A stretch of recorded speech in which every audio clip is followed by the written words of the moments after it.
Ce soir, je rends hommage à tous les chieurs du cinéma parce que je les aime. C'est une pub très longue pour une compagnie aérienne genre extrême orientale. Quoi. Et là, on a envie de coucher avec tout le monde, non ? Voilà. Il était cannibale, Damer ? Ah oui, Damer, il était cannibale. Ah ouais. Et là, il te donne des références, c'est genre la Bible. Je pense que c'est le plus beau film que j'ai vu cette année. Vraiment, on se croirait presque dans Shining, quoi. Twin Peaks à la sauce Godard Discount. Elle est authentiquement fasciste, la fin. Comme un climax sans orgasme réel, finalement. Mais où est-ce qu'il est ? Mais où est-ce qu'il est, ce con de Perchman ? La Perche est dans le cadre, c'est le podcast cinéma dans lequel on parle vite, mais on prend quand même le temps de débattre des films et séries qui font l'actualité. Dans ce nouvel épisode, tous nos personnages seront pris au piège. Avec son vrai faux huis clos, Les Graines du Figuier Sauvage, le réalisateur iranien Mohammad Rasoulov ausculte la paranoïa d'un régime autoritaire qui piège les consciences et gangrène inévitablement la sphère domestique. 3 ans après l'événement, Audrey Diwan continue d'explorer la solitude féminine comme prison de verre en signant une relecture contemporaine d'Emmanuel où Noémie Merlan prête ses traits à la plus française des figures érotiques. Ce soir, Le Monde n'existe pas pour Erwan Leduc, qui adapte le roman américain éponyme en série pour Arte, et il n'existe pas plus pour Nils Schneider, qui y interprète le rôle-titre et tombe dans les filets de son passé, en même temps que se referme sur lui la prison de son esprit.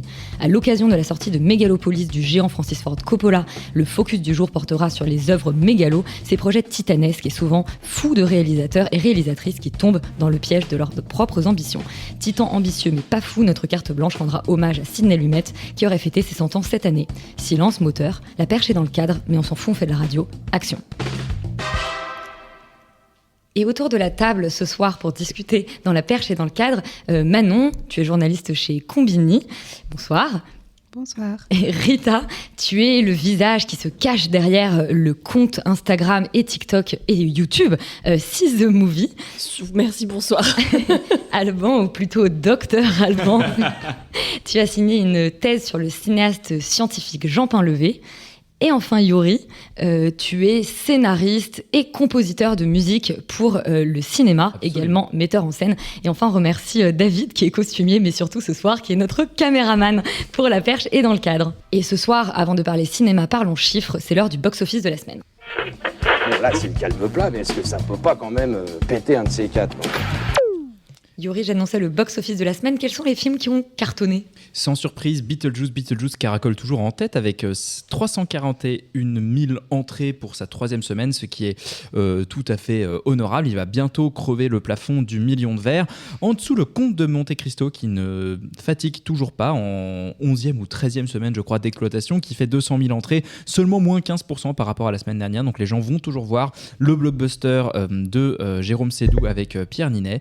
Ensuite, il y a le film avec de Daniel Auteuil et Grégory Gadebois qui se maintient plutôt bien malgré un démarrage timide et qui va bientôt dépasser les 400 000 entrées. Ce qui est intéressant, c'est qu'il y a une déperdition assez faible par rapport à la semaine dernière. Donc, le bouche à oreille a l'air de plutôt fonctionner. Et ensuite, il y a une espèce de quatuor qui est constitué de Speak No Evil, Les Barbares, les graines du figuier sauvage et Ni chaîne ni maître. Et je voudrais m'arrêter sur ces 2 derniers, puisque Les Graines du Figuier Sauvage, dont on vous parle dans l'émission d'aujourd'hui, enregistre 123 000 entrées pour sa première semaine, ce qui pour un film iranien de 3 heures assez confidentiel, distribué sur à peine 200 salles, est quand même un score assez incroyable. Et c'est le film qui fait la meilleure moyenne par copie de cette semaine, avec 587 spectateurs par copie, ce qui est toujours assez incroyable. Et le film d'après, Sans chaîne ni maître, de Simon Monteiro, je crois, le nom du réalisateur, fait lui aussi une super moyenne à 414 spectateurs par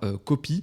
Donc ce sont 2 films de contenders qu'on n'avait pas forcément vu venir, mais qui bénéficient visiblement d'une très bonne couverture, en tout cas de la part du public. Et je précise quand même que Les Graines du Figuier Sauvage dont on va parler est effectivement signé par un réalisateur iranien, mais que c'est une coproduction en fait franco-allemande. Rita, toi tu vas nous parler intelligence artificielle. Oui, est-ce qu'on aurait cru entendre cette phrase un jour ? Moi, clairement pas. J'aimerais juste mentionner que le film de Simon Monteiro a un super bouche à oreille, notamment sur les réseaux sociaux. Beaucoup de très jeunes personnes qui disent que c'est du devoir de mémoire. C'est un des premiers films qui parle de l'esclavage en France, par la France. Donc, très intéressant, effectivement. Voilà. Intelligence artificielle, beaucoup moins intéressant. Alors, James Cameron a décidé cette semaine de rejoindre le board, donc les investisseurs, on va dire, de Stability AI, qui est une entreprise qui, du coup, prévoit d'investir dans l'intelligence artificielle au cinéma.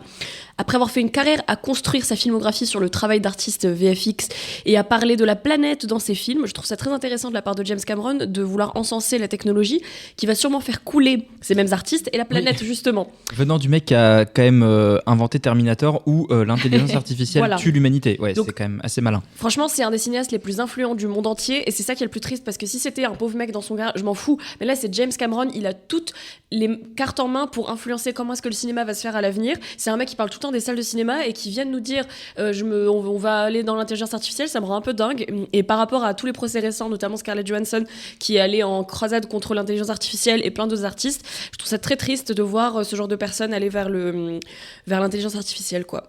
Mais ceci dit, il a toujours été à la pointe de la technologie, on est toujours en France, technologie, ce cher James Cameron, puisque c'est quand même quelqu'un qui a pris l'habitude d'améliorer les processus de prise de vue, etc. pour chacun de ses films. Donc, je trouve à mon avis, il y a un côté un peu intéressé aussi évidemment. Dans le fait de faire Avatar 7, 8, 9, 10 000 pour que ce soit plus rapide et pour qu'ils aient pas à filmer autant de trucs, enfin, ils aient pas à payer autant de gens, parce que Avatar, pourquoi ça prend autant de temps ? Parce que ce sont des petites mains qui fabrique tous les plans quasiment à la main, donc ça prend beaucoup de temps. Après, ceci dit, ça me fait un peu relativiser la fin du monde parce que je préfère qu'on crève tous plutôt que de voir Avatar 7 et 8 un jour sur les écrans. Ce soir, 3 films, 3 débats. Le premier film dont on vous parle, c'est Les graines du figuier sauvage, dont on écoute tout de suite la bande-annonce.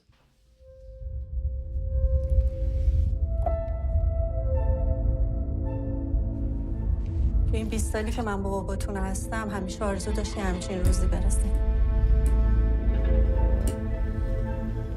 خب الانم که قاضی تحقیقات شده این خطرها هست دیگه. آفرین بابا جون. Les graines du figuier sauvage, c'est l'histoire d'Iman qui vient d'être promu juge d'instruction au tribunal révolutionnaire de Téhéran, qui se retrouve un peu dépassé par la situation et les injustices d'un système, mais il préfère, lui, s'y conformer quand, au contraire, ses filles, elles, prennent part à cette révolution. Et sa femme, elle sait pas trop trouver sa place dans tout ça. Manon, c'est un vrai faux huis clos, Les graines du figuier sauvage. On va quand même peut-être préciser qu'il était présenté hors compétition à Cannes, mais qu'il est quand même reparti avec... Il était en compétition. En compétition. Ouais. En compétition. Il est reparti avec spécial. En fait, ils lui ont créé un prix spécial du jury. Oui, c'est ça, je crois. Oui, vas-y, pardon. Qui pouvait pas, je pense, ne pas récompenser ce film. Enfin, on parlera de toutes ses qualités après, mais en termes de symbole, vraiment, le réalisateur a risqué très très gros pour faire ce film, 2 venir le présenter, et là je crois qu'il risque, je sais plus, 10 ans de prison ou un truc comme ça. Enfin vraiment, c'est voilà, il y a une lourde, des lourds enjeux pour lui. Le prix spécial, le prix du jury œcuménique, le prix de, je sais jamais le dire, mais l'AFCAE ou l'AFCAE, ouais. Et le FIPRISKI. Voilà. Mais parce qu'il faut dire que le réalisateur a donc fui l'Iran à pied pendant des semaines parce qu'il était poursuivi par les autorités iraniennes. Il s'est retrouvé en Allemagne et on ne savait pas jusqu'au dernier moment s'il allait pouvoir assister à la projection de son film à Cannes. Il y a eu tout un imbroglio politique aussi autour de ça. C'est ça, et même la construction du film, c'est fou. Le scénario, il l'a pensé quand il était en prison. Le tournage du film s'est fait de façon clandestine. Le montage, il a été achevé justement pendant son voyage vers l'exil. Enfin bref, tout ça. Je trouve qu'on peut pas... Ne pas remettre en contexte. Exactement, il faut contextualiser tout ça. Même si c'est un bon film en soi, il faut quand même parler de tout... Voilà, comment il est né, et je trouve ça assez fou. Moi, c'est une histoire de famille. C'est une histoire de famille, et c'est ça qui est super intéressant, c'est qu'en fait, il analyse la situation dans son pays via un peu la loupe d'un huis clos familial. Et le film, il est un peu scindé en fait en 2. Il y a d'abord ce huis clos dans cet appartement. Et ensuite, ils vont sortir de leur appartement. Et là, ça devient carrément un thriller. Enfin, vraiment, on se croirait presque dans Shining, quoi. Ou western, ouais. Il y a une espèce de scène de course-poursuite dans des paysages d'argile comme ça, qui est très longue. Mais enfin, vraiment, c'est des niveaux de stress et de tension qui sont fous. Et moi, j'aime beaucoup le cinéma iranien quand ils arrivent à, justement, pour parler du régime et tout ça, mais ils essaient de le faire de façon détournée pour moins risquer. Là, c'est frontal à fond, mais j'ai tout autant aimé. Enfin, moi, j'ai vraiment trouvé que c'était un très grand film. Est-ce que le docteur Alban Non, faut pas que ça reste. rejoint l'analyse de Manon Ouais. sur Les graines du figuier sauvage? Ça t'a tout autant tendu? Ouais, Sur ton siège, complètement. tu parles de western. Complètement. Moi, je connaissais pas du tout l'histoire derrière le film, de la construction du film, mais par contre, sur le film en lui-même, j'étais vraiment bouleversé quand je suis sorti de la salle. Ça faisait longtemps que ça m'était pas arrivé, et je pense que c'est en tout cas, le meilleur film, le plus beau film que j'ai vu cette année au cinéma. Et pour la simple raison on a toujours l'habitude sur ce genre de sujet, sur les films iraniens qui traitent de la politique dans l'intimité d'un couple ou dans l'intimité d'un ménage, que ça soit des mises en scène qui soient très théoriques. C'est-à-dire qu'on avait eu un film il y a quelques années qui s'appelait Iranien, où un Iranien athée invitait des mollahs chez lui dans son salon pour essayer de débattre, et le film était super intéressant, mais c'était pas une proposition de cinéma. Là, ce que je trouve intéressant dans ce film-là, c'est qu'on a affaire à un vrai film de cinéma qui traite avec plusieurs genres, avec le thriller, avec le western, avec le drame familial. On a des personnages qui sont divinement bien écrits. Le personnage de la mère, c'est un des plus beaux personnages que j'ai vu depuis très longtemps. Et en même temps, il nous fait poser des questions au-delà de notre rapport aux politiques, c'est-à-dire la manière dont on va être avec les autres, la manière dont on va écouter en fait les problèmes et les douleurs des autres, etc. Et moi, c'est un film qui m'a bouleversé vraiment pour ça, et j'ai trouvé que dans la manière de parler de ce régime autoritaire qui tabasse et qui tue et qui exécute à l'intérieur de la sphère familiale, c'était très bien fait justement, c'était pas du tout théorique, c'était vraiment de l'ordre du sensible, du ressenti, et en même temps c'était très juste dans la manière dont c'était fait, et il y avait une utilisation, et ça j'y reviendrai peut-être sur un second point, mais une utilisation des images d'archives que j'ai trouvé vraiment passionnante, et je sais pas, moi ça m'a vraiment aussi mis à la fois dans le documentaire et dans la fiction, et j'ai trouvé ça vraiment vraiment très bien fait, quoi. Oui, il mêle, comme il arrive à mêler le documentaire dans son film.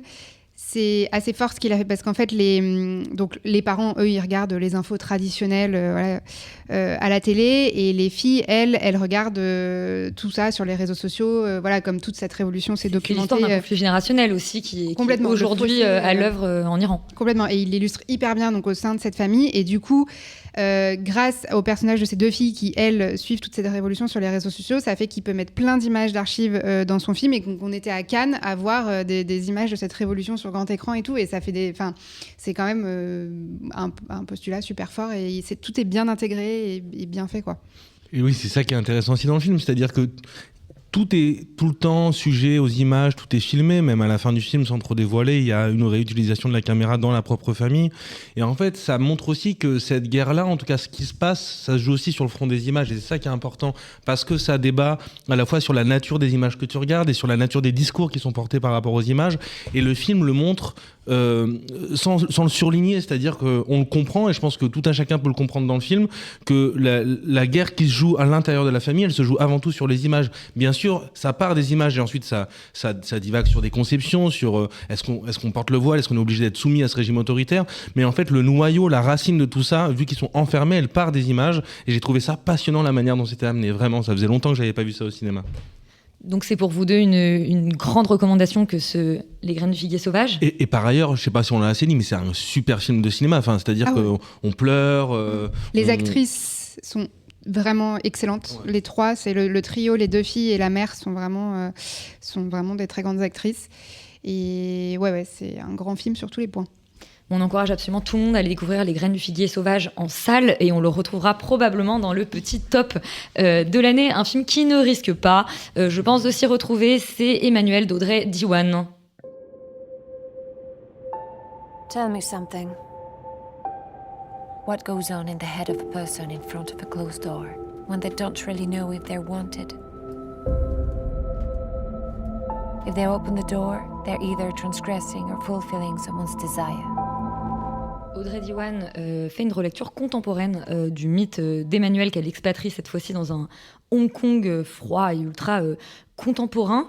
Yuri, je parlais de piège tout à l'heure. Est-ce qu'elle se prend dans le piège peut-être de ses intentions, en tout cas de ses références, Audrey Diwan? En tout cas, elle se prend peut-être les pieds dans le piège du second film qu'on attend un peu trop, puisque pour le rappeler, il y a 3 ans, elle fait l'événement qui est l'adaptation du roman d'Annie Ernaux, et qui est un peu un événement en soi puisqu'il remporte le Lion d'Or à Venise et que c'était un film à l'époque déjà très enfin à l'époque c'était il y a 3 ans, bref, c'était un film 2021. c'était un film très fort et très viscéral, assez puissant et aussi quand même assez aride. Audrey Diwan, quand elle filme pas vraiment, on va dire, avec une grande chaleur humaine. Elle est dans quelque chose d'assez clinique et c'était du coup très intéressant dans le cadre de l'événement et qui était aussi un peu pour moi sa principale limite à l'époque parce que c'était ce côté être toujours en fait coincé au niveau des épaules de ces personnages, de ces protagonistes, de les suivre dans des couloirs, ça enferme beaucoup et ça, pour moi, ça me mettait pas mal à distance. Donc là, elle réplique un peu le même dispositif de cinéma qu'elle avait dans l'événement, donc ça c'est assez intéressant parce qu'on voit qu'elle travaille un peu aussi sa grammaire, mais il y a un problème fondamental qui est que l'histoire globalement qu'elle raconte, elle est hyper plate et assez chiante. C'est la recherche de plaisir donc de ce personnage. Alors ça c'est sur le Noémie Merlan, oui, sur le papier. Ça c'est sur le papier, c'est-à-dire que en théorie, en effet, Noémie Merlan travaille pour un grand groupe hôtelier international, elle est envoyée dans un hôtel de luxe à Hong Kong et elle est censée globalement trouver une faille dans le système pour pouvoir virer la directrice en place qui est jouée par Naomi Watts. Ça c'est son enjeu. Il se trouve qu'elle va rencontrer un mec joué par Will Sharp, c'est ça son nom, et qui est un problème dans le film, on y reviendra, avec lequel elle va nouer une espèce de relation un peu bizarre, en tout cas un peu platonique, sur laquelle elle va fantasmer, et ce faisant, elle va en effet être dans une sorte de recherche du désir. Le problème, c'est qu'entre ça, il n'y a pas grand-chose. Les scènes sont assez creuse et du coup moi j'y ai pas vraiment trouvé mon compte, que ce soit sur la trajectoire du personnage d'Emmanuel ou sur la relecture, si tant est que c'en soit une, parce que moi je connais pas le roman ni l'adaptation au cinéma, voilà. Mais je pense qu'en effet l'intention était d'en faire une relecture contemporaine et avec un prisme plus féministe que ne l'était le film de base. Et Manon, quand même, j'ai envie de te poser une question. Yuri dit qu'il n'y a pas trouvé son compte. Est-ce qu'on y trouve son compte côté érotisme dans cette version ? Pas du tout. Et moi, je trouve que pour le coup, c'est ça le principal problème. C'est que vraiment, leur postulat de base, il était... Parce que donc, c'est coécrit avec Rebecca Zlotowski. Donc, c'est quand même deux figures du cinéma français. Et notamment deux vraies grandes scénaristes de la scène actuelle française. Et qu'on vraiment fait leurs preuves. Et on avait un peu la crème de la crème. Mais bon, le résultat est vraiment pas à la hauteur. Mais leur postulat de base, oui, il était quand même intéressant de revisiter cette image de femme-objet absolue dans le cinéma pour en faire une femme plus moderne qui est peut-être maîtresse de son désir et tout ça. Mais en fait, c'est tellement scolaire. Enfin, tu sens que c'est vraiment... Elles sont toutes les deux, ces deux intellos quand même, je pense. Et du coup, elles ont surintellectualisé tout ça. Et du coup, il n'y a absolument aucune chaleur humaine, aucune chair. C'est pas érotique. Alors, je pense aussi que Noémie Merlan est un peu miscaste, quoi. Mais alors ça, justement, c'est une des questions. Parce que Noémie Merlan a remplacé visiblement un peu au pied levé Léa Seydoux. Ah. Ouais.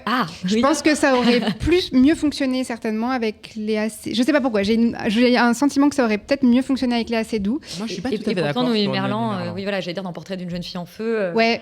Mais là, en fait, là, c'est pas tant ça, le problème d'elle, c'est aussi comme elle est filmée, elle est tout le temps tirée à quatre épingles. En fait, il y a vraiment aucune substance dans ce film. Elle est dans un huis clos, dans un hôtel hyper froid. On réinvente rien non plus dans l'imagerie de ce genre de film. Je trouve, de faire ça dans un palace très luxueux. Les lumières, les décors, enfin tout est froid. En fait, t'as l'impression de tourner un catalogue. Télérama a dit que c'est comme une pub très longue pour une compagnie aérienne genre Extrême-Orientale, quoi. Et c'est vraiment pas érotique, l'a dit comme ça me. Mais c'est pas érotique. Pas du tout. Et même, je trouve la façon dont elle, enfin pour moi en fait, le female gaze, quand il s'agit de filmer le sexe à l'écran, c'est aussi de réinventer, trouver des moyens de mieux le filmer. Et là, je trouve que les scènes de sexe, elles sont pas inspirées du tout. Enfin, la mise en scène Sauf la dernière que je sauverais un peu en termes de en fait, c'est ça, c'est quand elle sort, en fait, à la fin du film, le dernier quart d'heure, elle sort enfin de cet hôtel, on n'est plus dans un huis clos, elle est enfin dans Hong Kong. Et là, il se passe un peu quelque chose et c'est un peu le film qu'on aurait aimé voir. Mais en fait, ça dure un quart d'heure et puis après, c'est Et Hong Kong, justement. Le souci, c'est que c'est exactement... On le voit pas beaucoup. c'est exactement ce que tu dis, c'est que tout est tellement... théorique et intellectualisé et surligné en permanence que du coup parfois ça paraît vraiment con et en même temps il y a un côté où le film n'est jamais à la hauteur de ses intentions théoriques. C'est-à-dire qu'en effet, elle est dans cette prison dorée ou prison de verre et de béton, c'est selon. Mais en tout cas, il y a un peu tous les personnages qui lui disent « Sors de l'hôtel, allez, vas-y, il faut du courage pour sortir de cet hôtel. » Et du coup, il y a un côté qui est vraiment extrêmement appuyé comme ça. De conte de fées un peu. Voilà, et en même temps, elle ne s'intéresse absolument pas à ce cadre-là. En effet, Hong Kong est un pur décorum abstrait. Sachant que le film a véritablement été tourné à Hong Kong. En fait, ça ne se voit pas. Insensé. Et oui, et c'est d'ailleurs quand même un des problèmes, puisque le film, visiblement, coûte 20 millions. Voilà, le Pour film cette coûte 20 millions raison-là, voilà. Et que c'est un peu visiblement un naufrage financier. Mais il y a un souci fondamental qui est que ça ne l'intéresse pas beaucoup de filmer cet environnement au-delà de ce qu'il peut avoir d'esthétique. Et du coup, on est à Hong Kong, les personnages n'arrêtent pas de nous dire qu'est-ce qu'on a chaud, quelle température élevée, il n'y a pas une goutte de sueur sur aucun corps à aucun moment. Et du coup, il y a ce genre de contradiction qui est assez bizarre en fait, parce que un film qui est censé être, en tout cas sur le papier, assez charnel, assez sensuel, qui devrait s'intéresser au corps, en tout cas à sa représentation, à l'image, est dans un truc très très abstrait, avec notamment ce personnage masculin que moi je trouve mais alors écrit de manière assez mauvaise et mais dirigé comme une patate, le pauvre, quoi. C'est-à-dire qu'il est là, il est censé jouer le mec ténébreux, un peu sexy et tout, mais à aucun moment on a envie de le prendre par la main et de s'enfermer dans une chambre d'hôtel avec lui, quoi. On a plutôt envie de lui dire pars loin, reste au bout du couloir. Reste au bout du couloir.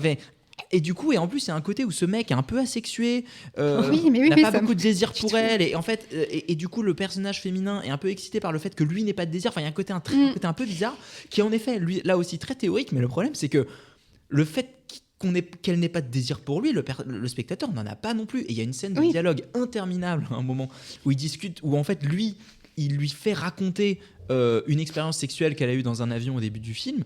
Et c'est d'un non-érotisme total, quoi. C'est vraiment genre et vraiment tu vois qu'il s'avance et tu vois vraiment que le mec joue le gars ténébreux, tu vois, il fait et après qu'avez-vous fait comme ça, et c'est vraiment, on dirait un court-métrage étudiant à ce moment-là. C'est vraiment horrible, mais c'est vraiment dommage. Alors là, je précise juste que Will Sharp, on l'a notamment vu dans la 2e saison de The White Lotus, dans laquelle là tu peux bien lui prendre la main et aller rester dans la chambre. J'ai eu du mal à le reconnaître. C'est lequel dans la saison 2? C'est celui qu'on le mec d'Aubrey Plaza. Tu sais, les doigts là, mais vraiment il est extrêmement beau dedans. Moi je l'ai même pas reconnu. Écoute, il est resté dans un hôtel de luxe pour ce film. Il est resté en Italie, il est jamais arrivé à Hong Kong. Mais au-delà de ça, pardon, je trouve que mais il y a quand même un énorme backlash sur ce film qui s'est genre fait rejeter de Cannes, rejeter de Venise, rejeter de tous les festivals majeurs. Je trouve par ailleurs que le film est quand même d'une facture honorable. C'est-à-dire qu'on n'est pas dans un truc qui est dégueulasse. C'est pas techniquement immonde. Enfin, c'est quand même un peu plus le haut du panier du film, on va dire un peu film d'auteur de luxe. C'est juste d'un ennui total. Oui, mais je trouve qu'en effet, le côté, elle s'en prend un peu plein la gueule pour ce film. Alors que d'autres cinéastes palmés ou lionisés auraient pu faire un film bien pire et auraient probablement été sélectionnés en compétition officielle partout. Donc je pense qu'il y a aussi un côté, de ah là là, elle s'est un peu attaquée à plus gros qu'elle, ce que je trouve être un biais un peu étrange par rapport à l'appréciation de ce film, quoi. Moi, je voulais juste rajouter que faire du female gaze et faire un film érotique, c'est absolument pas incompatible. Et moi, je voulais citer l'exemple de Simple comme Sylvain, qui réussit pour le coup vraiment. Mais là, on a envie de coucher avec tout le monde, non? Voilà, mais elle réussit un truc. En fait, elle dans le cinéma. Elle intellectualise pas tout ça. Elle filme ça bien. Elle préserve vraiment son actrice. On sent qu'elle a réfléchi quand même aux scènes et tout ça. Mais c'est sexy et c'est bien filmé et tout l'inverse de. On en parle depuis. Hein. Et voilà, mais moi j'ai trouvé que c'était un exemple. Mais même des scènes de sexe bien filmées au cinéma. On avait vu un film tous les deux à Cannes à la quinzaine, je sais plus comment ça s'appelait. Une histoire d'amour et de désir. Comment? Une histoire d'amour et de désir, c'était vraiment très bien filmé. Ouais. Très bonne musique. C'est possible de le faire au cinéma, quoi. Mais là aussi, le truc, c'est que c'est une femme qui multiplie les relations sexuelles, mais qui a jamais aucun désir, mais surtout son parcours d'accession au désir, et on termine peut-être là-dessus, mais son parcours d'accession au désir, il est à la fin.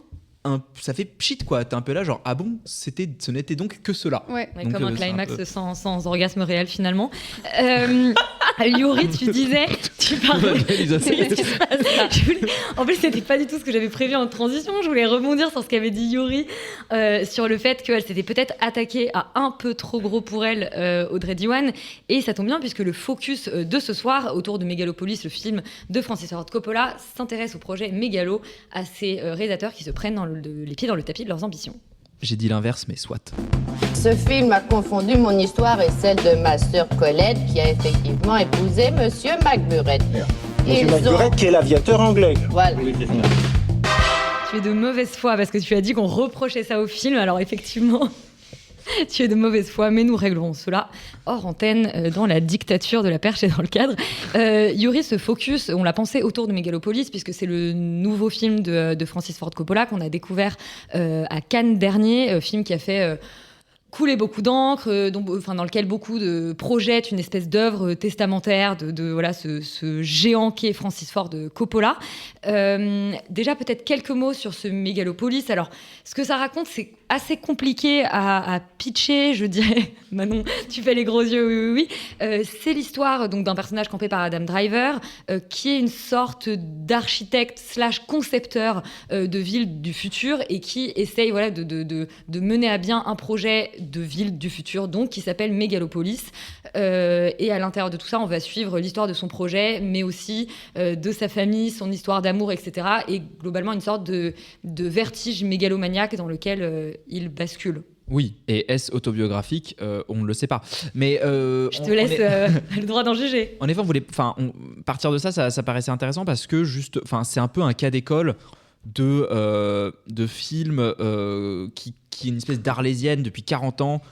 Coppola parle de Megalopolis depuis environ les années 80, donc il y a un côté, une énorme attente aussi autour de ce projet qui a failli se faire, qui ne s'est pas fait, qui s'est défait, et où finalement Coppola a vendu 120 millions de dollars de vignobles pour pouvoir le financer lui-même, donc contourner le système des studios qui ne voulaient pas le financer. Et puis en fait, ça se comprend quand on voit le film, quoi. Et c'est un peu un de ces films où on se dit, il était meilleur à l'état de fantasme, quoi. C'est-à-dire qu'un truc, on se dit, mais c'est le genre de film qu'on aurait adoré. En fait, tout le monde s'est fait un film dans sa tête sur Megalopolis. Tout le monde, au fur et à mesure des interviews que Coppola a distillées depuis des années dans la presse et de ce qu'on a pu lire, voilà, en fait, l'image du film qu'on s'est faite était mais infiniment supérieure au truc qui est sorti aujourd'hui en salle, puisque c'est un ovni total et un peu navrant, parce qu'on est quand même sur un truc où tu sens que le mec est un peu perdu. Et voilà, moi, en tout cas, c'est vraiment le film que j'aurais préféré fantasmer toute ma vie plutôt que de le voir, parce que finalement, la réalité est bien en deçà de ce que j'aurais pu imaginer. Et alors, c'est vrai que dans ce cadre-là, c'est intéressant de le mettre peut-être en perspective avec deux films, avec le Don Quichotte de Terry Gilliam qui a existé, donc qu'il a essayé de faire exister, qui est longtemps resté à l'état de fantasme puisque le tournage n'avait pas été au bout. Il y a un documentaire absolument incroyable qui s'appelle Lost in La Mancha et qui retrace la désastre, catastrophe, en fait, le désastre qui a été le tournage de ce film. Finalement, Don Quichotte a vu le jour dans un film qui est loin d'être mauvais, mais qui est juste relativement oubliable, je trouve, si on le met, si on le compare au documentaire assez géant quand même qu'est Lost in La Mancha. Et le deuxième film avec lequel je voulais mettre en perspective, c'est peut-être Jodorowsky's Dune, qui pour le coup est resté un fantasme. Voilà, puisque Dune, on a connu 2 adaptations au cinéma, celle de David Lynch et puis récemment les 2 films de Denis Villeneuve.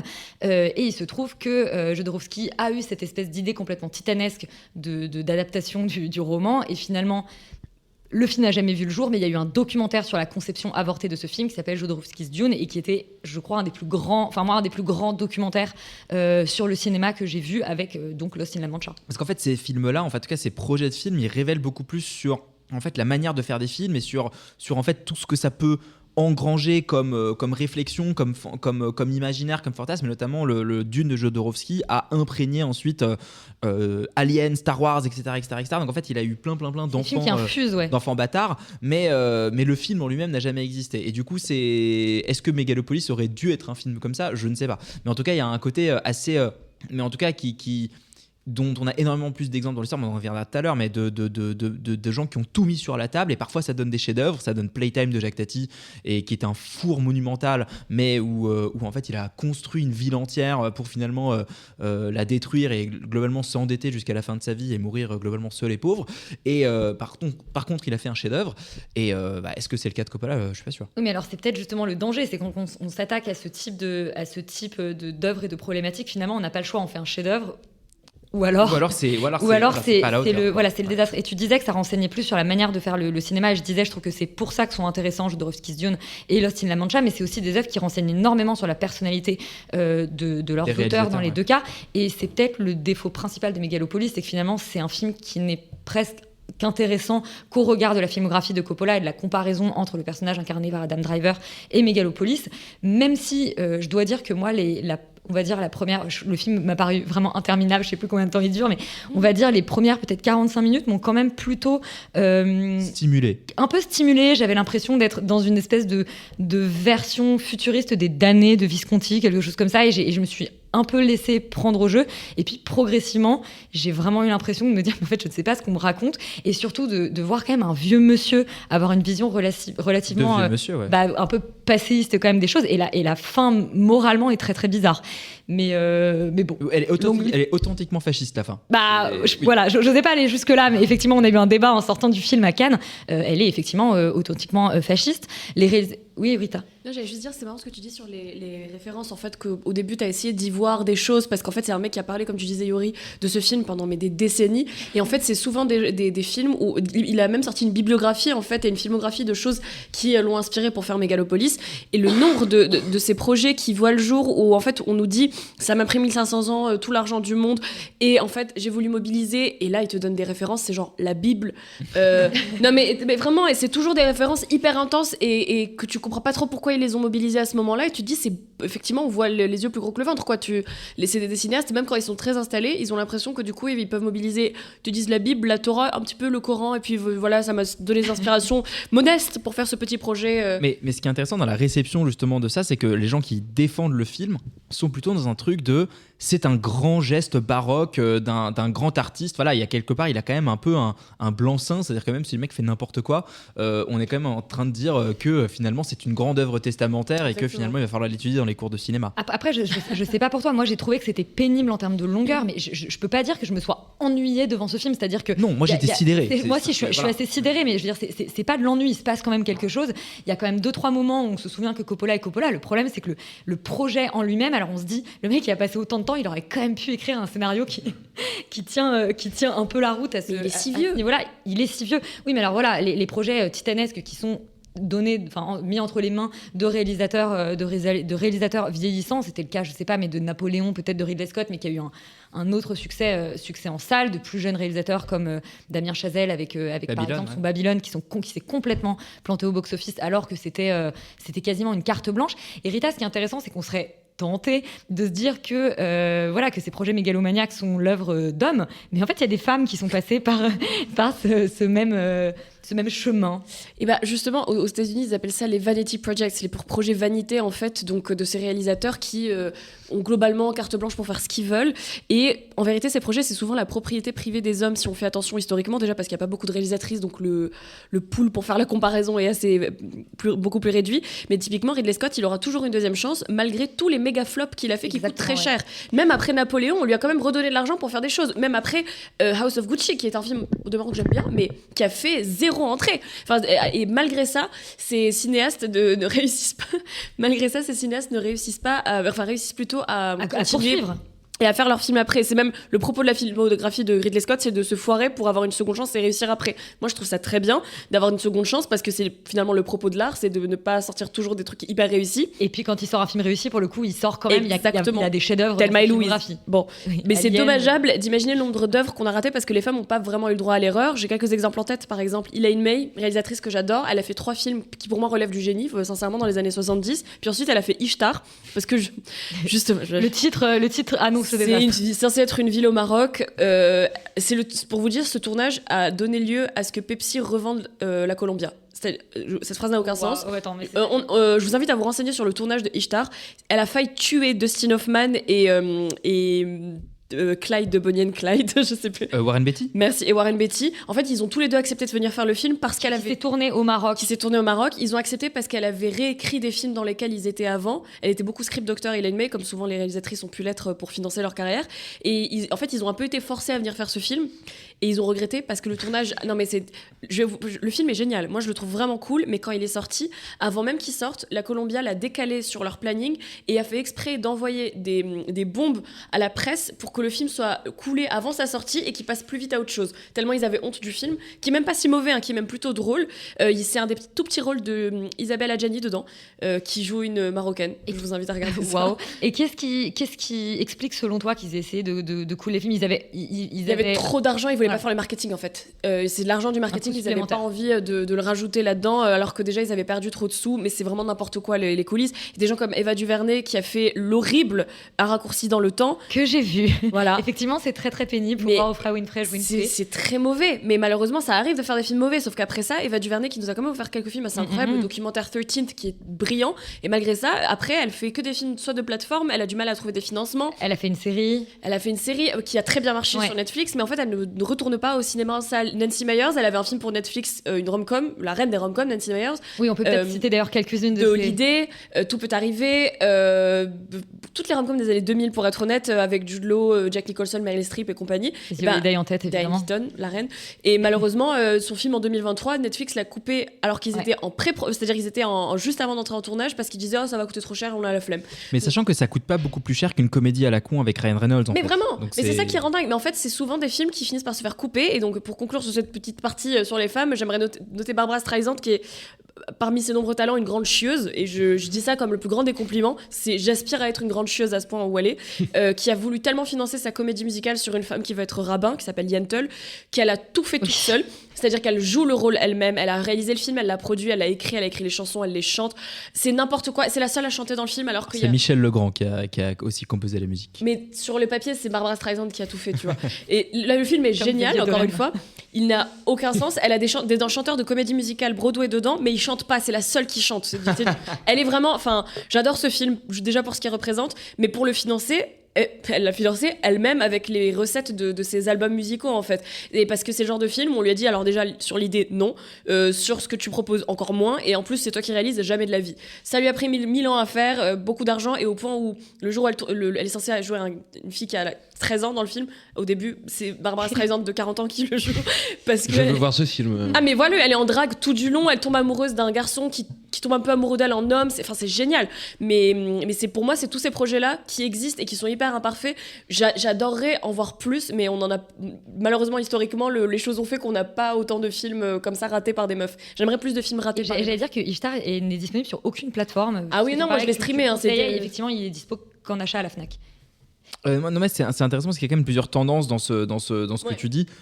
D'abord le côté mettre tout son pognon ou se faire recaver quand on a fini son budget, ou alors avoir une espèce de vision tellement énorme qu'elle n'arrive jamais à se faire, et du coup souvent les studios qui vont jouer contre toi, contre ton camp, et balancer des boules puantes dans la presse, ça arrive quasiment tout le temps quand un studio veut se débarrasser vite fait d'un film.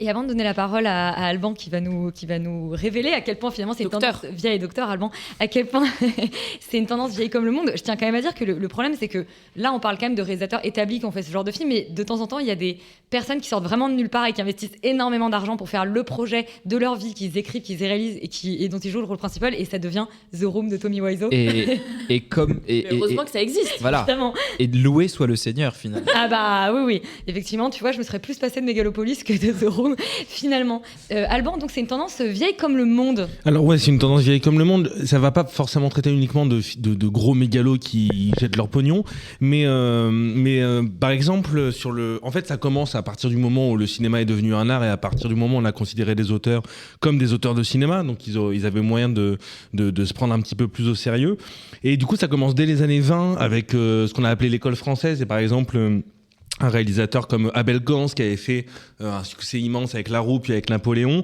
et a ensuite énormément de pognon pour réaliser un film qui s'appelle La Fin du Monde, et en fait ça se passe tellement mal sur le tournage que les producteurs commencent à lui donner un petit peu moins d'argent, et finalement il fait un film de 3 heures et il est coupé de quasiment plus de la moitié. La version qui sort dure 1h20 et le film va complètement ruiner sa carrière. Il y a d'autres exemples dans le cinéma français, mais il y a des exemples plus éloquents, notamment en Allemagne avec Murnau qui en gros avait tourné énormément de films très très très très connus, Nosferatu, et ensuite qui avait été contacté par William Fox pour financer l'Aurore. Sauf que l'Aurore aujourd'hui c'est considéré comme le plus grand film muet, mais quand il est sorti ça a fait un bide total. Enfin, c'était un échec commercial qui a plongé Murnau dans la pas dans la misère, mais il avait plus d'oseille, quoi. Il a quasiment plus rien tourné après. Et c'est pareil avec Griffiths, c'est pareil avec énormément de réalisateurs, même français, avec Renoir. Il y a énormément de réalisateurs en fait qui ont poussé des projets parce qu'ils avaient de l'oseille et parce que leurs films marchaient bien et que c'était des stars. Mais en même temps, je trouve qu'il y a aussi un aspect où le temps peut aussi réhabiliter et redorer le blason de ces réalisateurs-là.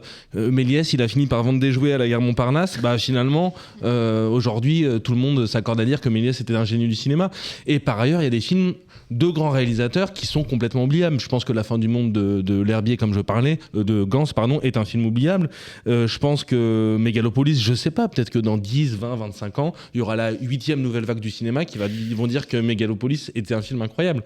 Mais il croit de ouf, lui, en plus. Il arrête pas de dire, il y a plein de films qui sont devenus des chefs-d'œuvre 40 ans après, vous verrez.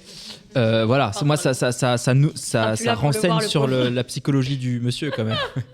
Ouais, en tout cas, c'est pas figé dans le temps. C'est-à-dire qu'on peut encore sortir quelques œuvres, et même des œuvres qui n'ont pas marché ou même qui sont pas forcément belles. Moi, je me souviens comment Félix, dans cette même radio, n'arrête pas de parler de ce film avec Scarlett Johansson, celui qui a fait le Under the Skin. C'était un four quand c'est sorti. Under the Skin, personne n'a compris ce film de Glazer, et 10 ans après, il est à Cannes et il fait un chef-d'œuvre. Tu vois, ça. Oui, et et pardon, j'ai complètement, alors que j'adore ce film, j'ai un trou sur le titre de Glazer. Mais oui, moi aussi. Under the Skin. Non, celui d'après, qui vient de sortir. Qui est à Cannes. La zone d'intérêt. La zone d'intérêt, qui était en plus mon top numéro 1 de l'année dernière. Et pour terminer ce focus, moi je tiens quand même à citer que je crois que le plus grand des mégalos, c'est Hideaki Anno, le mec qui est derrière la série d'animation japonaise Neon Genesis Evangelion, dont je suis une énorme fan. Et lui, il est tellement mégalo que sa série s'est fait couper les frais avant la fin parce qu'il partait complètement en vrille.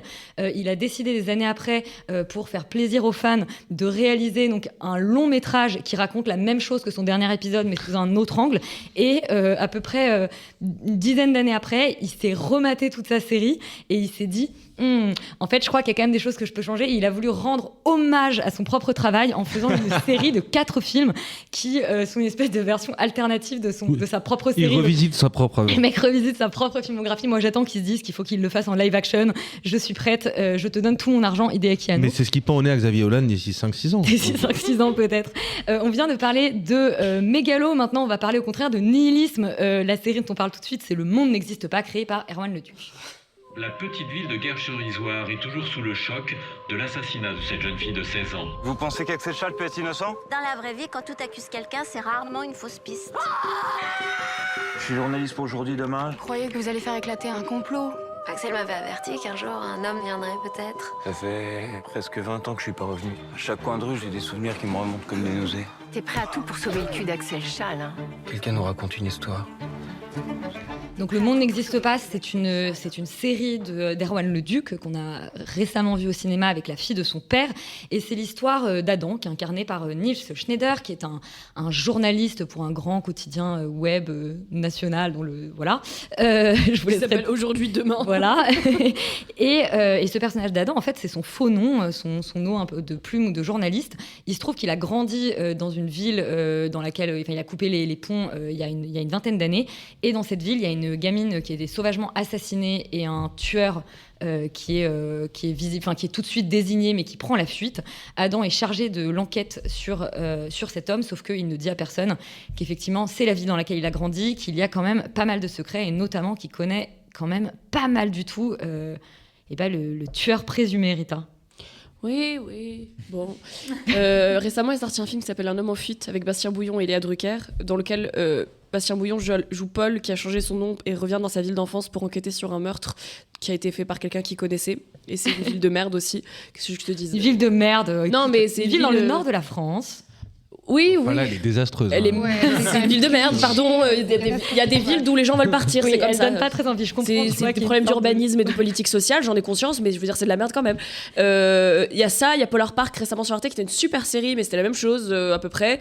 La vérité, j'en ai marre. Je préfère encore les meurtras. Je préfère voir un meurtra bien fait, qu'au moins c'est drôle. Là, je ne comprends pas cette série. La seule note que j'ai fait au visionnage, c'était je ne comprends pas. Donc on a un des frères Schneider, le moins bon, je sais plus lequel. Nils, l'aîné, le plus connu.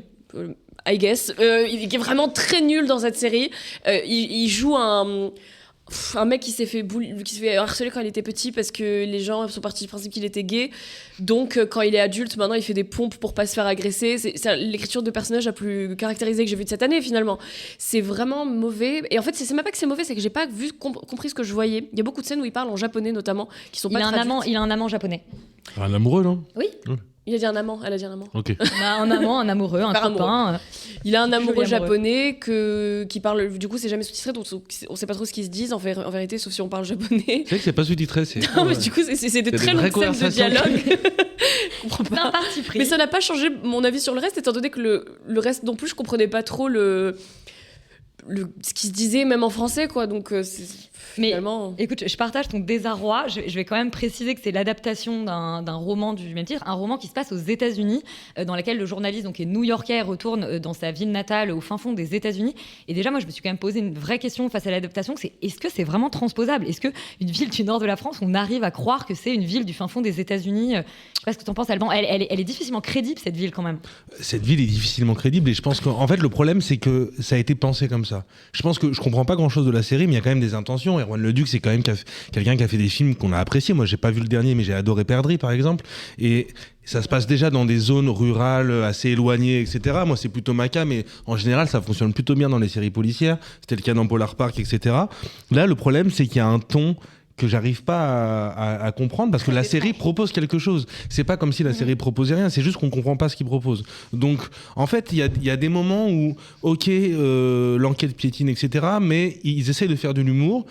Que ça soit pas drôle, enfin que ça me fasse pas rire, c'est un sujet, mais c'est juste que parfois c'est grotesque et c'est presque idiot. Et j'arrive pas à comprendre à quel niveau, quel est le discours que porte le film. Ou quand il rencontre des personnages, par exemple la mère de la jeune fille qui est décédée, où il la rencontre, je sais pas, quand elle va faire des frites, il y a une scène typique, il la rencontre, elle commande des frites, et 5 secondes après, elle fait « Ah, c'est l'heure de mon footing ». En fait, mais pourquoi tu fais ça ? C'est ça que j'ai du mal à comprendre. Moi, je mange des frites et je fais mon footing en même temps. Oui, mais toi, tu parles allemand et russe.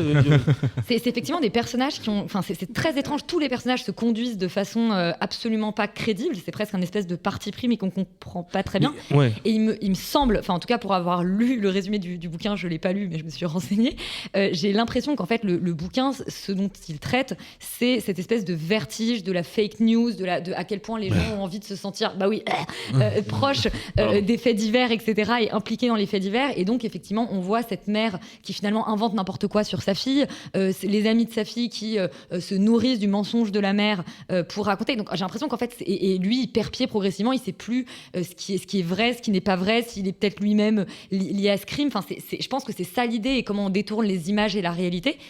Mais c'est vrai que ouais, mais il y a une histoire derrière quand même. Là, je dis ça parce que j'ai lu le résumé du bouquin et que je me suis renseignée. Quand j'ai regardé la série, globalement, j'ai vu des intentions un peu jetées là. J'ai pas compris grand-chose à ce que je voyais. En fait, c'est ça. Moi, je crois que j'ai capté les intentions derrière. Mais après, moi, j'ai vu un épisode et demi. Donc vraiment, moi, j'ai vu les 4 ans. Un échantillon très, très restreint. Mais... Erwan Leduc, il est journaliste à la base, donc peut-être que c'est aussi pour ça que cette histoire l'a intéressé, je sais pas. J'ai l'impression que ces canevas d'histoire, on en a vu des tonnes, comme tu disais, que t'envoies un journaliste parisien sur le terrain pour se confronter un peu à tout ça. Je pense que derrière, il y avait aussi la volonté certainement de faire une sorte d'enquête sociologique sur cette France-là, mais encore une fois, c'est vraiment, de ce que j'ai vu, plutôt un empilement de clichés qu'un portrait fin. Je sais pas si c'est Arte qui a été chercher Erwan Leduc pour ça. Il a déjà réalisé la série avec Léa Seydoux. Non, Léa Drucker. Léa c'était Drucker. lui ça aussi. Oui, la série où elle est présidente ou contrôle, sous contrôle. Sous contrôle, voilà, également ce truc-là. sur Arte. Ouais. Et Oui, je c'est pense qu'il voulait du coup sa patte un peu, ce petit ton un peu décalé qui normalement il fait vraiment bien, je trouve. Il a ce petit pas de côté, notamment souvent grâce à son casting. Là, on retrouve certains de ses acteurs qu'il aime bien, genre Maud Wheeler, qui vraiment pour le coup, je trouve fit bien dans cet environnement. Qui joue la femme donc du présumé coupable. Ouais, mais face à elle, malheureusement, elle a Nils Schneider qui est le mec le plus premier degré et l'acteur le plus genre. Après, c'est peut-être son personnage, mais Ouais, du voilà, coup, à tu ce veux le niveau-là, je défendre pense à le que vendre. non, mais à ce niveau-là, je pense que c'est cherché quand même. Ouais. Il est pas très bon, mais il est jamais aussi mauvais. Tu vois. Moi, je le trouve vraiment. Si dans le film avec Pomme, il était exactement sur ce registre mais oui, aussi, oui, et il avait mais- aussi le crâne rasé. La Vénus d'argent, là. Ouais. Ah, mais peut-être que c'est une question de coiffure. Alors, dès que tu Non, coupes c'est les une question cheveux de. d'acteur. Vraiment, Peut-être de que talent. Peut-être que non, mais si C'est comme comment il s'appelle ce personnage de la mythologie où quand tu lui coupes ses cheveux, il perd sa force, lui il perd peut-être son talent avec ses cheveux. Jésus, elle a dit. Pas je sais pas soit non, je sais plus, je vais dire une connerie. Jason. Jason. Non, mais oui, voilà. En fait, tous les éléments. Enfin, je comprends ce qu'il a voulu faire, mais tous les éléments ne fonctionnent pas ensemble et les acteurs ne fonctionnent pas ensemble. Enfin, il y a une espèce de dissonance qui fonctionne pas du tout. Ouais, et au-delà de ça, tu parlais à un moment, en lisant le résumé du roman, est-ce que ça pouvait coller au film? Mais il y a aussi une histoire, je trouve, de vengeance de son adolescence ou de son enfance avec les méchants ados qui l'ont tabassé, qui l'ont fait des choses horribles par Ils ailleurs. sont devenus des notables de la Sauf ville. qu'en fait, c'est genre, je sais pas, j'ai pas vu ce film, mais dans ma tête, ça ressemble à Ducobu, tu vois. Genre, mais vraiment. Non, mais c'est un truc C'est vrai que de. le bully, il a une tête de Ouais, Ducobu. de ce level-là, et puis tu sais, quand ils se Oui, quand ils viennent retrouvent- pour le chercher, ils Ouais. sont. c'est un numéro. Et je me dis, mais c'est trop bizarre d'avoir fait ça, surtout venant d'Erwan Leduc, qui normalement déjà a quelqu'un qui a du goût, et là, il y en a pas du tout dans le film, tu vois. C'est un album de Ducobu qui s'appelle Ducobu Harceleur. Du qui est pas très connu, dans le mais Nord. ouais. Et juste pour clôturer ça m'a amusé parce que le montage est par moments très bizarre. On a une espèce de surimpression, des espèces de transitions avec des ronds. Des personnages qui hurlent, ça a réveillé Voilà. ma fille hier soir, j'étais Et en fait, je me suis marrée parce qu'à la fin, je me suis dit, mais en fait, j'ai l'impression qu'il y a du Godard. En fait, qu'il y a une espèce de volonté un peu godardisante de tout ça. Et C'était un peu Twin Peaks. Oulala, petit modèle derrière. attention. quand même. Marie, elle m'a dit ça aussi. Ouais. quand on a- À Twin Peaks à la sauce Godard Discount. Et ça m'a fait marrer parce que quand j'ai été sur le Wikipédia de Erwan Leduc, il y avait marqué vraiment à l'âge de 12 ans, il a été embarqué par l'énergie, les couleurs et la liberté du film Pierrot le Fou de Jean-Luc Godard. Donc je pense que c'est en réalité une forme d'hommage, oula, comme tu dis. Bon, on sauvera pas. Non, on sauve malheureusement. pas. Et maintenant, c'est l'heure tout de suite des films et séries en vrac. Perdons pas de temps, Salam Alek. Si j'en crois mes informations, le temps travaille contre nous. C'est bien ça, Jimmy? Oui, à 100%. Alors voyons voir. Hors antenne, Alban me demande comment se finit la série. Franchement, je te résume parce que même c'est flou dans ma tête alors que je l'ai regardé. Il y a 3 jours, les films en vrac, c'est les films dont on vous dit très peu. Vivre, mourir, renaître. Il y a 3 mots, mais on en dit 2 mots. Rita, Oui. t'as passé une bonne semaine, toi. T'as vu des trucs qui t'ont plu. Oui, je suis contente de la carte blanche, on va dire. Vivre, mourir, renaître. C'est un film qui parle de l'amour au temps du sida. Et de comment est-ce qu'on crée du polyamour, j'imagine. Enfin, ça, c'est l'idée de départ. C'est un couple qui rencontre un photographe. Voilà, c'est un couple qui rencontre un homosexuel photographe en fait, ils vont. Ça va être une espèce de ménage à 3 au départ, et puis finalement moins, et la maladie va arriver, et vraiment, je sais pas où aller au-delà de ça. Je trouve que c'est confondant et c'est désastreux comme film. Mais je passe mes mots, c'est vraiment très mauvais. C'est une contre-recommandation. C'est vraiment une contre-recommandation. Mise en garde. Pour moi, c'est dans le canon des films qui parlent de cette période, du moment où l'État a un peu abandonné et laissé mourir plein de gens, qui est une période historique qui me fascine personnellement. J'ai vu beaucoup de fiction sur la question. C'est de très loin la pire. Je comprends même pas. En fait, c'est censé être sur l'intime qui devient politique. On parle beaucoup de ça en plus en ce moment à la radio. Et pour moi, c'est une très mauvaise manière de faire. La photo est belle. Et la plastique des 3 acteurs m'a énervée, malheureusement, parce qu'ils sont très beaux tous les 3. Il y a Théo Christine, Exactement. Il y a le Belmondo, Victor. Victor Belmondo. Oui. Et l'actrice, son nom m'échappe. Lou Campos. Ouais, c'est ça. Voilà. Lou Lampos. En fait, ils sont tous les 3 très beaux, mais je ne crois, typiquement en termes d'érotisme, je n'ai pas cru une seconde à leur pratique sexuelle. J'ai trouvé ça très moche et pas du tout sexy. Manon pas sexy non plus. En même temps, un film sur le sida. Ouais. Pardon. Là, Ah oui, mais au début, c'est censé être une histoire d'amour très sexy. Justement. En fait, c'est ça. Il a voulu faire un film sur quelque chose de très dur. Et je vois que derrière, il a voulu en faire une espèce de chronique un peu légère, tout ça. Mais en fait, rien n'est crédible. Tout est loupé. On nous parle d'un triangle amoureux. C'est pas du tout un triangle amoureux. Cette pauvre fille, elle est complètement laissée pour compte. On lui file le DAS et puis elle se retrouve... Enfin, franchement, non, mais c'est un enfer. Son personnage, il est vraiment... Je le trouve dramatique. Et puis, je trouve que pendant le premier quart d'heure, il essaie de construire un peu cette histoire entre ces trois personnages. Puis après, il lâche l'affaire. Tout le monde lâche l'affaire. Le montage, il est trop bizarre. C'est un empilement de séquences qui n'ont pas de sens. Je comprends pas ces choix. Et les dialogues sont ignobles, si je peux me permettre. C'est vraiment... C'est vite vu, en tout cas, c'est cool, c'est bien. Merci pour cette recommandation. Ouais, passez votre tour. Nous, Yuri, on a vu Rebel Ridge, le nouveau film de Jérémy Saulnier sur Netflix. C'est sa deuxième collaboration avec Netflix après All the Dark, oui. Dont je ne me souviens plus du titre en français. Je crois que c'est Le mal n'existe pas. Non, il a un nom un peu plus poétique, genre advienne que jamais ne pourra, enfin un truc un peu... Ok, pour moi, c'est un truc genre Le mal n'existait pas. Bon, en tout cas, Jérémy Saulnier, c'est le réalisateur de Blue Ruin et Green Room. Blue Ruin, pour moi, qui est quand même un petit chef-d'œuvre. Ah, j'ai vu celui-là. Moi, je trouve que c'est un petit chef-d'œuvre. Jérémy Saulnier, c'est un réalisateur. À titre personnel, je pense que de la nouvelle vague des jeunes réalisateurs américains, c'est probablement un des 2-3 plus intéressants. Rebel Ridge, je ne sais pas ce qu'on peut en dire de plus que c'est une relecture de Rambo, en fait, finalement. Complètement. Ça part du même point de départ que Rambo, à savoir qu'un vétéran se fait arrêter à l'entrée de la ville par un policier corrompu. Il voulait sauver son frère, lui payer sa caution à la prison du shérif, dans la prison locale pour libérer son cousin. Sauf que les policiers corrompus lui prennent son argent. Le vétéran est pas content. Il mène une enquête. Il découvre que tout le monde est corrompu dans cette petite ville de l'Alabama. Et un peu raciste. Complètement raciste. C'est jamais souligné, mais en réalité ils sont racistes. La scène d'ouverture est assez éloquente là-dessus. Et après il pète plein de gueule et c'est la fin du film. Voilà, c'est un film. Si vous aimez les actionneurs bien filmés qui s'inscrivent quand même dans une très bien découpé. Moi, je suis un peu plus mitigé. Et là, je salue Félix. Je suis désolé, il ne pourra pas le défendre à l'antenne. Je vais le défendre à sa place. Il n'avait qu'à être là. Moi, c'est un film que je trouve quand même un peu bancal. En fait, il passe pas loin du grand film. On est d'accord. Et il reste pour moi un peu à l'étape du film. Oui, c'est cool, mais je me suis quand même un peu fait chier au milieu, dans le sens où il y a un moment où l'enquête que mène le personnage, elle est à la fois extrêmement fouillée pour pas grand-chose et en même temps pas super intéressante. C'est-à-dire que je trouve qu'il y a un ventre mou au milieu du film qui, moi, m'a fait un peu décrocher et m'a un peu fait regarder ma montre. Et c'est un peu ce qui est reproché au film de manière générale, c'est qu'il commence sur des chapeaux de roue et puis il y a ce truc au milieu qui fait que le rythme patine. Et moi, j'ai pour ma part eu un peu de mal à m'y remettre. Et puis après, une fois que ça repart, la séquence finale est quand même assez cool, même si, en effet... Saulnier ne parle jamais de Rambo dans ses références et ça me paraît quand même assez évident que Rambo est le canevas narratif de ce film-là. Je précise quand même que tu avais raison, le titre c'est Aucun homme ni Dieu et que Le mal n'existe pas, c'est le film préféré d'Allemand cette année puisque c'est le Ryosuke Hamaguchi.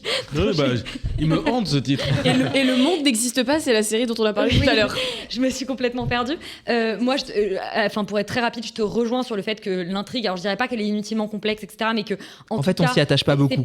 C'est pas la partie la plus réussie dans le sens où un peu toutes les informations nous sont données dans une scène de nuit avec un type qui nous le donne à travers les dialogues. On aurait pu le découvrir autrement.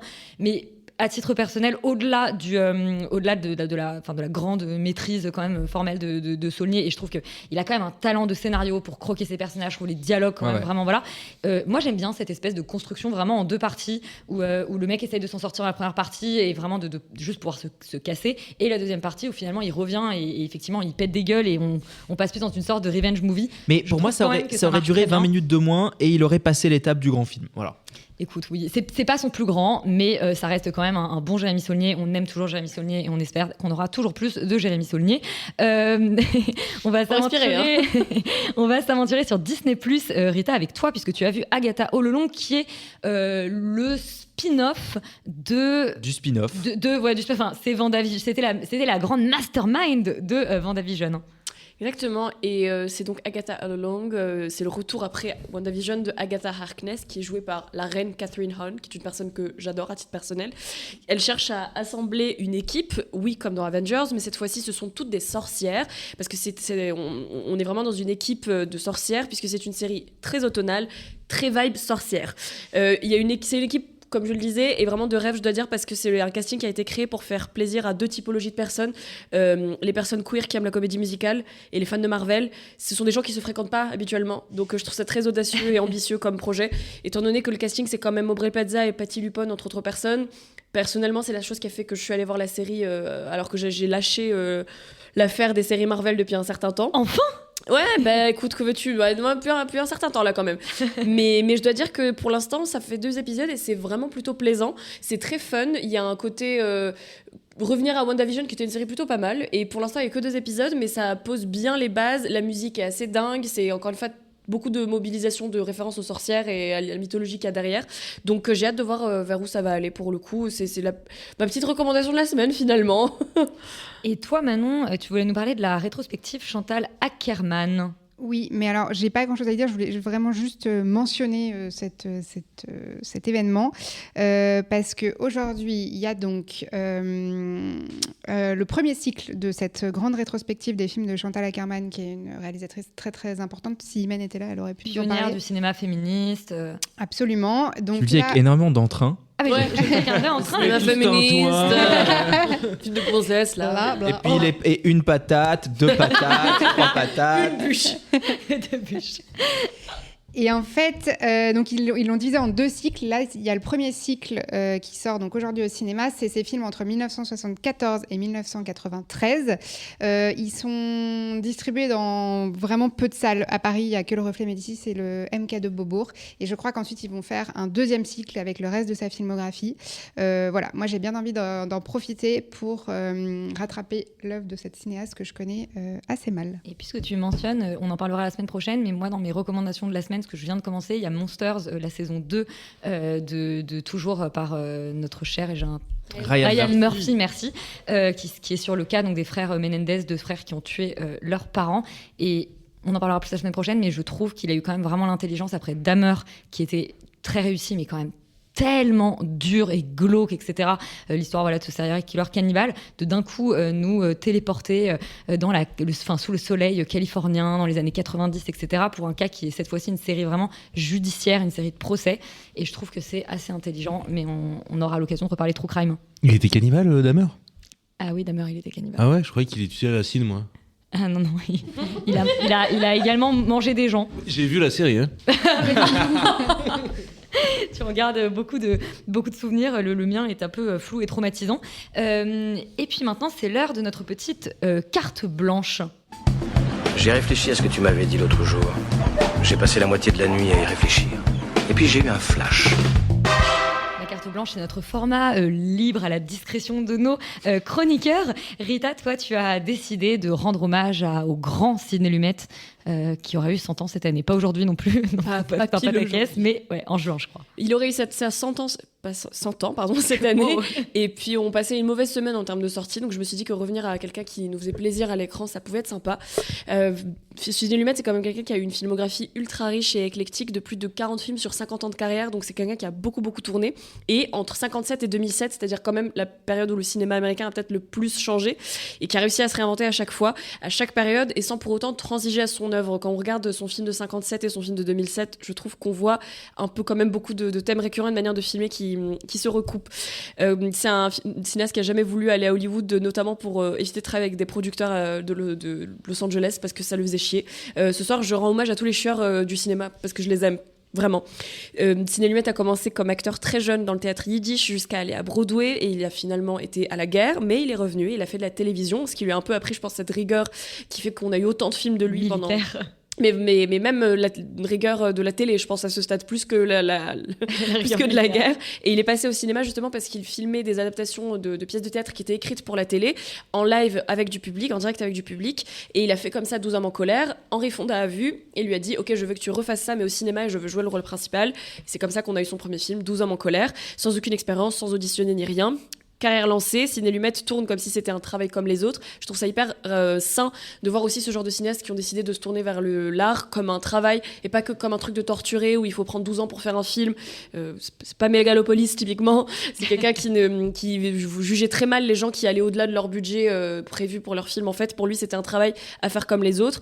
Et c'est quelqu'un surtout qui a filmé le désenchantement de l'Amérique à travers les assassinats de Martin Luther King, des Kennedy, la guerre du Vietnam, l'arrivée de Nixon, le Watergate, tout ça. Il a montré l'effroi avec lequel le public américain a accueilli ces événements dans des films comme Network, comme Un après-midi de chien ou tout plein d'autres que j'adore. Il filme des personnages en lutte sociale et politique qui sont souvent perdus dans un tiraillement en fait entre leurs convictions et leur vie personnelle. Il filme New York beaucoup, sa ville d'enfance, de cœur, où il a vécu toute sa vie en fait. Et pour moi, c'est peut-être celui qui filme New York le mieux, plus que Scorsese, plus que Woody Allen. Non, je peux être d'accord avec toi. Mais pour moi, vraiment, hein, je trouve que c'est même pas une si grande hot take. Pour moi, c'est vraiment le meilleur cinéaste de New York. C'est aussi le cinéaste qui filmait le mieux, je trouve, les enfants et les adolescents qui doivent gérer et payer le prix des actions de leurs parents, notamment des actions politiques de leurs parents. Le grand exemple pour moi, c'est À bout de course, dans lequel il filme River Phoenix. En fait, il immortalise River Phoenix. Vraiment une image éternelle, c'est un des films qui m'a le plus fait pleurer de ma vie. Mais qui est un chef-d'œuvre absolu. Si vous n'avez pas vu À bout de course, voyez À bout de Vraiment. course, c'est un chef-d'œuvre total. C'est Judd Hirsch dans ce film, la BO de ce film, tout dans ce film. C'est pour moi, c'est mon préféré de Lumet. C'est peut-être pas son meilleur, mais pour moi, c'est mon préféré de toute sa filmographie. Et pour moi, son meilleur, c'est Network. Hein, voilà. Mais mon préféré, c'est À bout de course. Franchement, il y a trop de contenders. Il y a tellement de choses. Et enfin, Lumet, c'était le cinéaste des films hommages / un peu goofy, très rigolos et géniaux, comme Le Crime de l'Orient Express, qui est la seule de ces adaptations que Agatha Christie a aimé. The Wiz, qui est une adaptation avec un casting entièrement noir américain du Magicien d'Oz, où il y a Michael Jackson et Diana Ross qui chantent. Encore une fois, une recommandation complètement loufoque mais géniale. Ou Death Trap, qui est un whodunit hyper drôle avec Michael Caine et Christopher Reeve, donc Batman. Superman. J'ai dit quoi ? Spider-Man, Superman, c'est bien, on va tous les faire.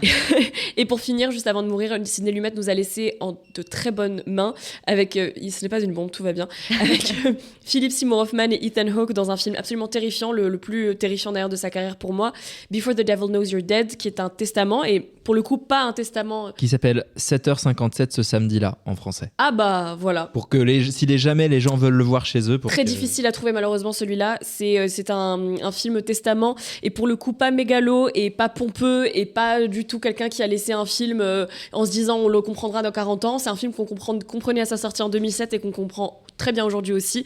Pour moi, c'est la performance la meilleure de Ethan Hawke, mais dans tous les cas, dès qu'il est dans un film où le titre commence par Before, ça se passe très bien après généralement. C'est un cinéaste géant qui nous a laissé un grand vide, et vraiment découvrez Sidney Lumet. Il y a tous ces films, je trouve, sont très... c'est des films très exigeants, mais qui sont abordables, on va dire, même quand on a envie de commencer à s'intéresser au cinéma un peu plus de patrimoine. Et comme je le disais, ça couvre 50 ans du cinéma, donc c'est vraiment une mine d'or. Et voyez les films de Sidney Lumet. Ouais, plongez-vous dans la grande filmographie du tout aussi grand Sidney Lumet. On vous remercie d'avoir écouté cette émission. On rappelle qu'on enregistre au cinéma L'Entrepôt dans le 14e et qu'on remercie pour nous accueillir, et que vous pouvez retrouver cet épisode, comme le premier épisode de La Perche dans le cadre, sur Apple Podcast, sur Spotify, sur Deezer, nous suivre sur Instagram, sur TikTok, sur Twitter, et que, j'allais dire, voilà, notre émission est aussi retransmise sur YouTube pour ceux qui veulent voir nos beaux visages. C'est la fin de La Perche dans le cadre, mais surtout, on vous dit à la semaine prochaine.